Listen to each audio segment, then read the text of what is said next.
Welcome to Thank God It's a Story Saturday, a weekly video series where I share stories with you that you can use to make your messages connect. Today's story is from this book called Hell Yay or No by Derek Sivers. And the story is about the time when the author of the book lived in Santa Monica, California, just right off the beach. There was a path, a bike path, which was 7.5 miles.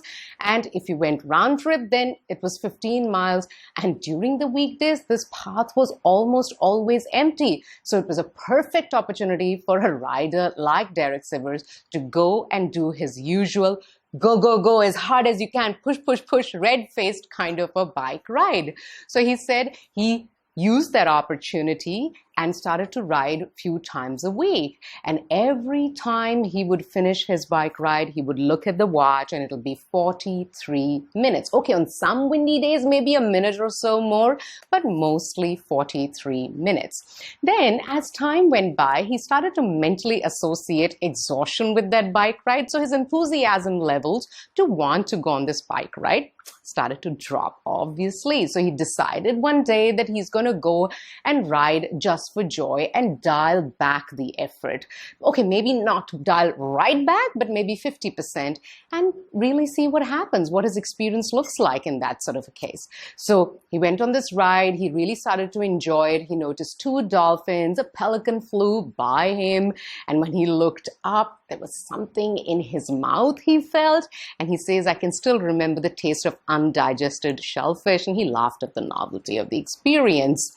But then he looked at his watch and he couldn't believe what he saw on his watch. 45 minutes. Really? One ride was leaving me exhausted, red-faced, panting, and it was 43 minutes. And this, the one that left me rejuvenated, is 45 minutes. All that go, go, go as hard as you can, push harder, only gave him 4% boost, and he could get 96% of the results by actually enjoying and sustaining it.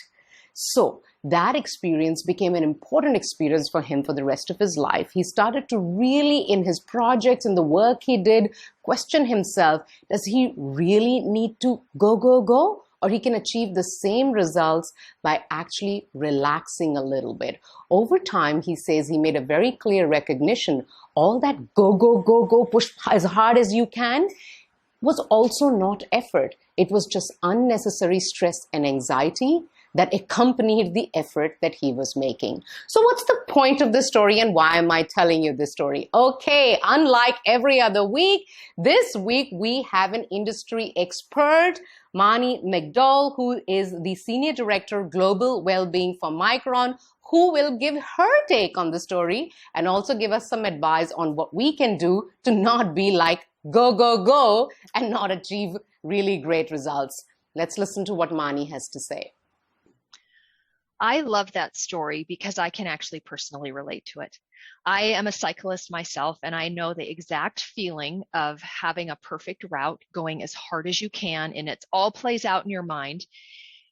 The thing with that, though, and I think really the point of this story is that things that we think are really good for us often become a task and a chore. And I can feel what he's thinking in that moment. I too have been on that bike ride where it's no longer because it's good for me, it's nice outside, the path is beautiful. It's because it's something on my to-do list that I have to get done as quick as possible. So how do we think about our habits, right? I think this is also, just something we often get in a routine of things that we are marching through life. We're marching through a very busy, packed day, and we have to be as quick and efficient as possible with everything we do. And that includes shoving in health, shoving in well-being, shoving in time with friends and family, and all of those things that really create our well-being. But we rarely actually hit pause and say, wow, are these serving me or the people around me well? And that is really the thing for all of us to think about. And this is, a simple task for all of us. We can just simply look at some of our daily things that we do. From the very beginning of your day, you get up, and how does that look like in your morning? Is that routine serving you well? And could you intercept a pause in there and think about how to do something slightly different?